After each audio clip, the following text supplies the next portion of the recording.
Hello guys,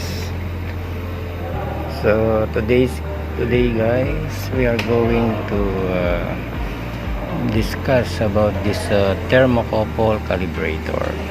Okay, so this thermocouple calibrator, you can measure and simulate temperature for thermocouple. Okay, so let's say you want to measure, just put this one to input. Yeah, that one, and then you choose what type of thermocouple. Let's say type K, type T, E, R, S, D, L, U, millivolt input, J. Okay, so let's say you want to measure type K, so you put here type K, then you can measure here, these two here.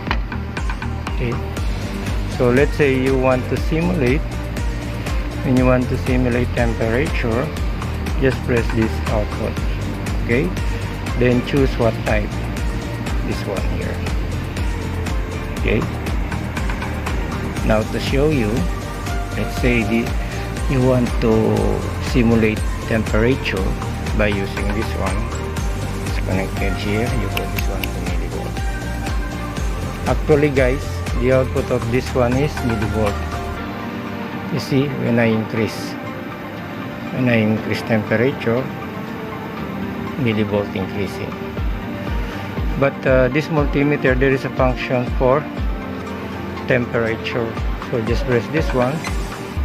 Yes, so now it's reading. Okay guys, so if you want to increase the temperature, just press this one by 50. Okay, now you are simulating temperature. Okay, actually for thermocouple, the output of thermocouple is millivolt. Just press this one, you can see how much equivalent for millivolt. Okay, so that's how to use this calibrator. You can measure input by using this one. You can measure the thermocouple. Okay guys, so this is how to use this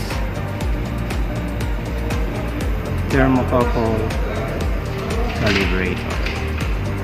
You can measure and simulate. Okay, thank you guys, thank you for watching. Please like and subscribe.